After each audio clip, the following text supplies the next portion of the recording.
Muito bom dia, meu oitavo ano. Tudo bom? Vamos começar o nosso mês de março, não é? Começando o nosso encontro nesta quinta-feira. E a gente começa com a aula de espanhol para você que está aí acompanhando pelo modo remoto, ou porque optou pelo modo remoto, ou porque não é o seu dia de estar aqui presencialmente, tá certo? Como eu falei na aula passada, hoje nós vamos começar com o nosso livro de espanhol do oitavo ano, tá certo? Então, se você está aí em casa, pegue o seu livro e abra no primeiro capítulo, é lá na página 2. Hoje nós vamos fazer da página 2 até a página 8, mas eu vou explicar tudo o que nós vamos fazer, tá certo? Então, assiste essa videoaula, tá? Com atenção, com cuidado, podendo pausar, podendo voltar a hora que você quiser. E o mais importante, você tem que fazer a atividade e enviar a atividade, tá? Ainda na aula de hoje, ainda no dia de hoje, certo? Porque as atividades são feitas para que a gente cumpra naquele período, tá bom? Eu só posso colocar a sua presença com o envio da atividade. Se você não enviar, não tem como eu colocar que você estava presente na aula, tá? Ah, mas eu assisti, não fez a atividade e não enviou, não tem como eu te marcar. Tá joia assim?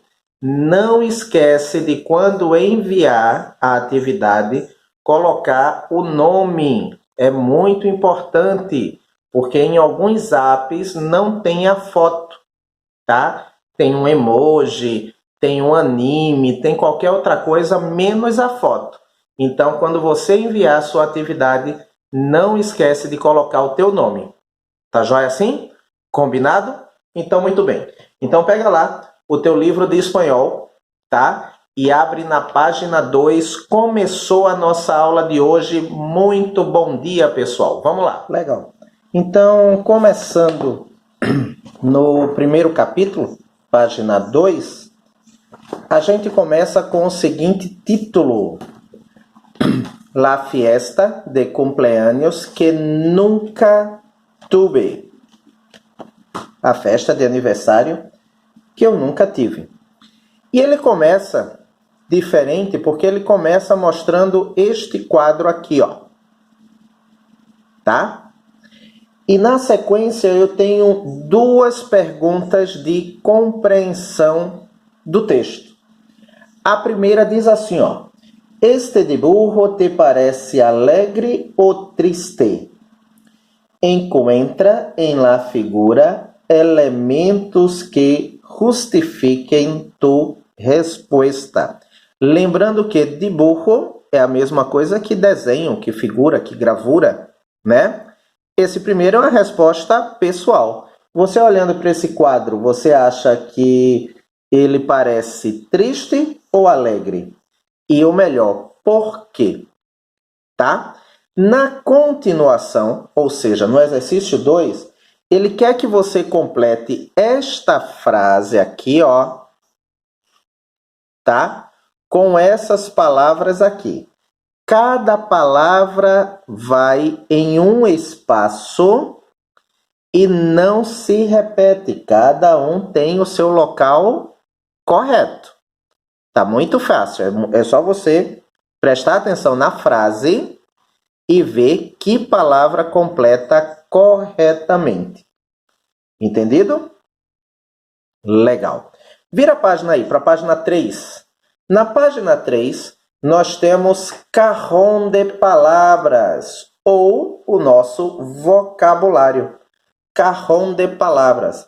E no cajón de palavras, nós vamos falar dos tipos de festa ou tipos de fiestas que a gente pode celebrar, que pode ter em países hispano-americanos, ou seja, que são que ficam na América, né? Lógico, seja América do Sul ou América Central, e que falam espanhol. Então, vê só, ele te dá 6 nomes de festas, 6 nomes, e te mostra 6 figuras. Ele quer que você relacione cada figura ao seu nome, ok? Tá muito fácil. Cada figura, ele se relaciona com o seu nome corretamente. Tá? Legal. Aqui no segundo, ó, ele diz assim, ó, assinale nessa lista, tá? Elementos que fazem parte de uma festa de aniversário. Então, ele te fala vários vocabulários aqui, ó, em espanhol, que eu posso ter em uma festa, tá? Só que ele quer que você marque, você pode marcar um X assim de lado, ó, tá? Quais desses elementos você utiliza somente em festas de aniversário, ok? Então, nós temos a página 2, interpretação lá da figura, tá? E a página 3, que é do nosso vocabulário, cajón de palavras, certo? Relembro, se você já está com o livro, você faz no seu livro. Se você não tem o livro, não tem desculpa. E nada de dizer, vou pedir para imprimir, vou fazer isso. Não. Faz o exercício no caderno, deixa anotado no caderno. Quando você tiver com seu livro, você passa para ele. Tá bom? Vamos agora para a página 4. Vamos lá. Legal. Na página 4, ele já te mostra algumas expressões. Então, vê só. Ele fala aqui para felicitar, né? Para cumprimentar, dando os parabéns, para parabenizar. Eu posso falar em espanhol, feliz cumpleaños. Eu posso falar muchas felicidades. Eu posso falar enhorabuena. Eu posso falar que seas muy feliz. Para agradecer, para dar las gracias, para agradecer, você pode dizer muchas gracias. Pode dizer gracias por tu regalo. Lembrando que regalo é presente.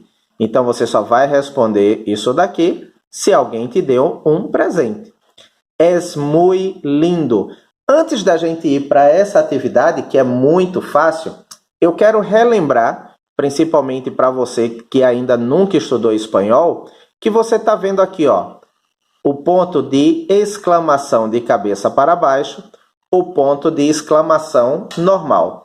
Lá em cima, quando nós fizemos as perguntas, aqui, ó, celebrar, divertir-te, juntar-se com os amigos, que es para ti uma fiesta? Aí eu tenho o sinal de interrogação de cabeça para baixo e o sinal de interrogação corretamente.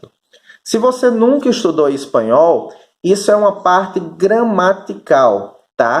Na gramática da língua espanhola, toda vez que eu estou fazendo uma pergunta, eu tenho que ter esse sinal de interrogação de cabeça para baixo, que, de acordo com a gramática espanhola, é para que você já saiba desde o início da frase que ele vai ser uma pergunta, ou seja, desde o início da frase, você sabe que terá uma entonação de pergunta. A mesma coisa aqui, ó, no ponto de exclamação, tá? Você vai saber desde o início que você vai ter uma frase exclamativa. Então, você vai ter que dar uma entonação diferenciada. Tá joia? Só relembrando para quem nunca estudou espanhol. Tá bom? Vê só, nesse exercício da página 4, ele quer que você olhe as figuras, essa letra A, letra B, letra C, tá? e que você diga a essas pessoas, a menina, esse, rapaz aqui e essa moça aqui, como eles podem ter felicitado, cumprimentado as outras pessoas, com qual dessas frases aqui? Ou seja, essa menina aqui pode ter cumprimentado esse menino com qual dessas frases? Esse rapaz felicitou, parabenizou esta mulher aqui com qual daquelas frases? E esta mulher felicitou, parabenizou esta noiva aqui com qual dessas frases?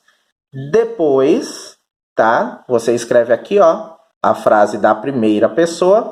E desse lado aqui, essas outras pessoas podem ter agradecido como? Tá muito fácil, não tá? Legal. Então, exercício da página 4, tá bom? Vamos lá para a página 5. Na página, aqui é só uma piadinha, tá, gente? Aqui é só uma piada, tá? Na página 5, aqui a gente já começa a engrossar um pouquinho mais o nosso caldo. Porque a gente vai ter o enfoque gramatical, ou seja, a parte gramatical. E nessa parte gramatical nós vamos falar sobre ortografia. Particularmente, nós vamos falar da divisão silábica, ou seja, como nós devemos separar as sílabas em espanhol, que é um pouco diferente da separação de sílabas em português, tá? Então acompanha aí no teu livro. Define lá a palavra sílaba. ¿No lo sabes? Bueno, un ejemplo. Los bebés, al principio, balbucean sílabas repetidas. Da, ta, ta, etc. Cuando ya tiene unos 8 meses, más o menos, mezclan las sílabas. Ta, ti, ta. Ahora ya lo sabes. No, pues observa a seguir cómo se separan las sílabas. Cuando llegamos al fin de una región y no hay espacio para escribir la palabra completa, la separamos de acuerdo con la división silábica. O que ele vai falar aqui é o que a gente sabe fazer em português, só que em espanhol ele tem umas regras diferentes. Acompanha aí no teu livro ou aqui na videoaula, tá? 4 regras para a gente começar. 4 regras. Primeira regra. Nós não separamos os dígrafos CH, LL, RR, GU ou QU. Se essas, letras estiverem juntas, elas não vão se separar. Ok? Legal. Segunda regra, a gente nunca deixa a letra H, ou em espanhol, H, que é H, no final da sílaba. Nunca. Ou seja, se eu tenho reacer, o H aqui, ó, ele vai ficar em uma sílaba onde ele comece a sílaba. Ok? Ele nunca fica assim, ó, no final da sílaba. Não, ele tem que começar uma sílaba. Certo?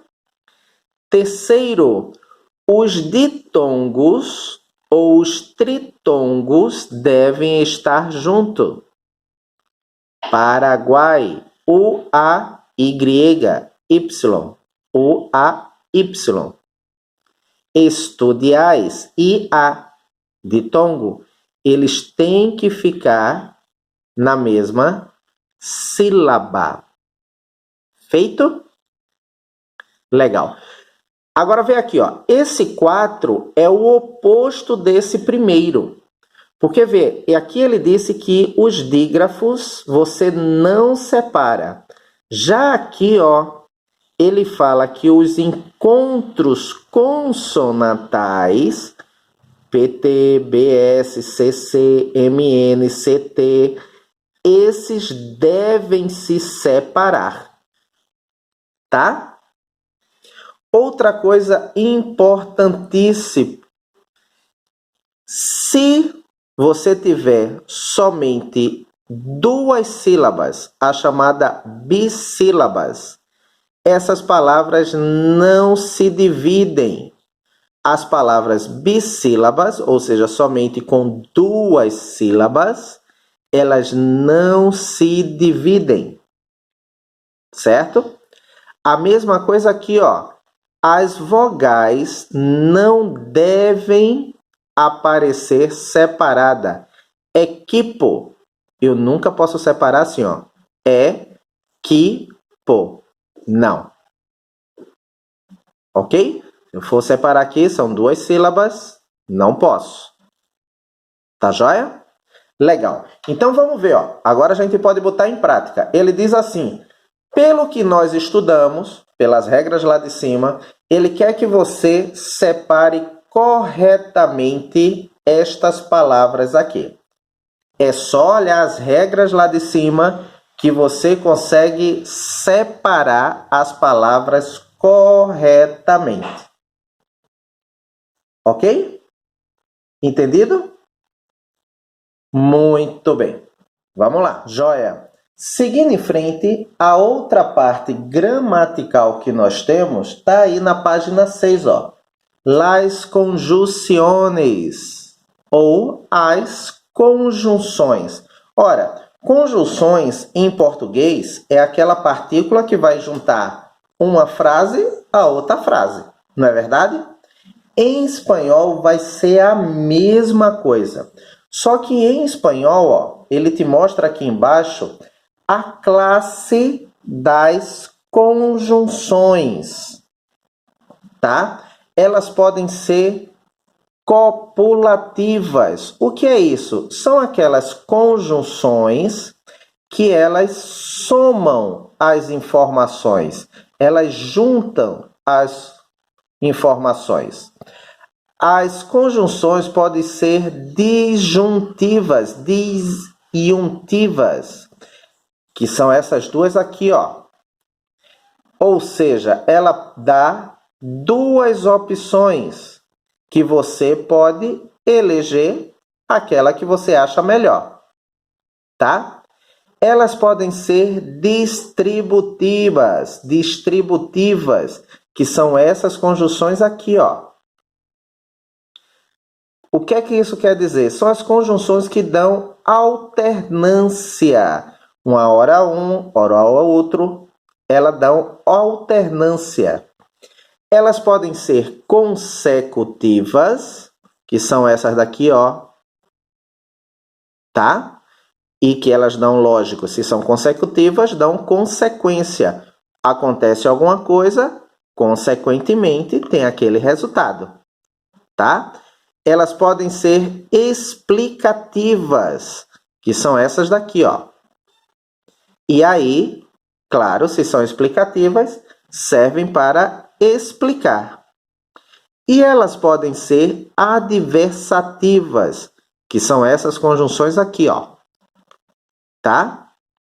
Adversativas é aquela conjunção onde une as duas frases, só que uma frase ela se contrapõe, ou seja, ela é contrária à outra frase, tá? Então essas daqui, ó, são as classes das conjunções. Essas daqui são as conjunções propriamente dita, e aqui no meio ele te explica como utilizar cada uma. Tá certo? Agora vê só, esse primeiro exemplo aqui, esse primeiro exercício da página 6. O exercício é bem fácil, ele quer saber assim, ó. Ele te dá da letra A à letra F as frases. Nas frases, ele destaca em negrito as conjunções, certo? Ele quer saber quais as frases, as conjunções são explicativas, copulativas, distributivas, adversativas, disjuntivas e consecutivas. Esse exercício é muito fácil. Basta você ver a conjunção que está em negrito, não é? Olhar no quadro aqui em cima, onde tem as conjunções, e dizer qual é cada uma. Muito fácil. Agora a gente precisa ter atenção. Feito? Legal. Vamos para a página 7. Página 7. Aí eu estou falando, ó, do grau do adjetivo. Ora, grau do adjetivo, eu tenho os adjetivos comparativos de superioridade. É quando alguma coisa é mais do que outra, né? Superioridade. Tenho duas coisas. Se uma é superior do que a outra, significa que uma é mais que a outra. Igual a português. Igual também a inglês. Aí eu vou ter aqui, ó, comparativo de igualdade. Ora, se é igualdade, uma coisa é igual à outra. Então, eu vou usar tan e o adjetivo ou como. E depois, se eu quiser, também eu posso usar tantas, o substantivo, e como. Igualdade. As duas coisas são iguais, né? E eu tenho também o comparativo de inferioridade. Ora, aqui em cima eu tive o comparativo de superioridade. Uma coisa era maior do que a outra. No meio, eu tenho o comparativo de igualdade. Uma coisa é igual à outra, né? E, para terminar, eu tenho um comparativo de inferioridade, ou seja, sempre uma coisa vai ser menor do que a outra. Nessa parte aqui, ó, o que você sempre tem que prestar atenção é o modo como você deve fazer cada situação do comparativo, tá? Nesse quadradinho aqui, ó, ele tá como o modo de você fazer cada frase no comparativo que você queira. É semelhante ao que a gente estuda em português. Muito semelhante. Lógico, a gente não pode fazer de qualquer maneira. A gente tem que ter atenção naquilo que vai fazer. Tá certo? Nessa página ele só está te explicando. Nessa página não tem exercício. Ele só está te explicando. Tá? Na página 8, a gente vai ficar aqui nessa página 8, ele te dá o grau superlativo. Ora, o grau superlativo, você já não compara mais, né? Porque o superlativo é a maior intensidade do adjetivo, tá? Ou seja, é o topo do topo, tá? E aí eu posso trabalhar de duas formas em espanhol. Eu posso colocar o muy e o adjetivo, ou eu posso usar o adjetivo com essa terminação aqui, ó, oíssimo, oíssima, oíssimos, oíssimas. Por exemplo, ele usou o adjetivo ajustadas. Ellas prefieren las roupas muy ajustadas. Elas preferem as roupas muito apertadas, muito coladas. É o grau superlativo, você já não está comparando mais nada. Eu posso usar muy ajustadas ou dizer que elas preferem las roupas ajustadíssimas. Tá? Volto a dizer, é muito fácil, só que a gente tem que ter um pouquinho de atenção. Tá bom? E agora vamos para o nosso exercício. O exercício ele diz assim, ó. Vê só. O exercício é só dessa página 8 aqui, ó.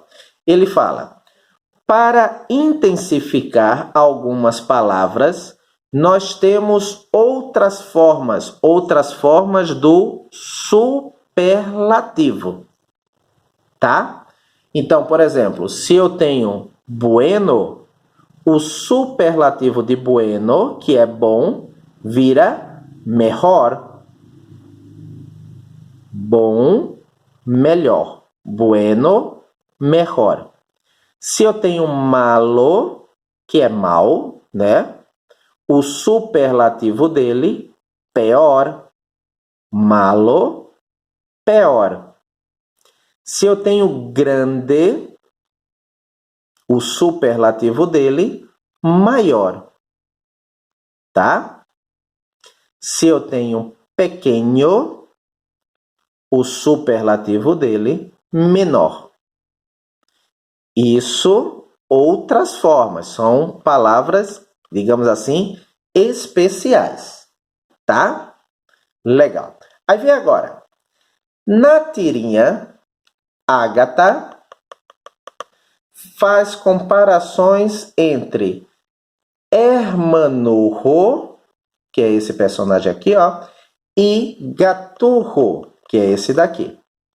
Reescreva as comparações empregando mais ou menos o adjetivo que você está usando, tá? E o quê? Vamos lá, comigo. Agatha, te presento a mi hermanujo. Ah, não sabias que tenias um hermano. És como tu, pero más alto. És como tu, pero más flaco. És como tu, pero más peludito. Gatorro, esta es la gata histérica que siempre te dice que no. És como tu, pero más estúpido. Lembrando que pero significa mas, preposição mas. Lembrando que flaco significa magro. Não é fraco não, tá? Legal? E estúpido, em espanhol, tem o sentido de ignorante, de burro, né? Legal. Aí vê só. Que frase comparativo, tá, gente? Eu posso fazer entre o hermanurro e o gatorro utilizando o adjetivo alto. Lembra que eu vou ter que usar o mais, o menos, o adjetivo que a gente está usando lá embaixo é alto e o quê? Lembra disso. Se está em dúvida, volta para essa página aqui, ó, para a página 7. Tá? Vê a forma. Ele quer saber que frase eu posso fazer entre o hermanurro e o gatorro utilizando o adjetivo gordito, que é gordinho. Entre o hermanurro e o gatorro, utilize sempre a primeira pessoa que você vai comparar, vai ser essa primeira aqui, que está o nome. Em razão de peludito. Entre gaturro e hermanurro, em razão de estúpido. Feito? Então, na aula de hoje, nós tivemos da página 2 até a página 8. Sem desculpa, sem preguiça, deve ser enviada no privado do professor Del até o final da aula, no mais tardar, olhe, no muito mais tardar, gente, até o meio-dia. A gente tem muito tempo, tá bom? Sem preguiça, sem fazer corpo mole, qualquer coisa me chama aqui no grupo ou no privado do WhatsApp. Tá joia? Um bom dia para todo mundo e vamos em frente nessa nossa aula. Bom dia, pessoal!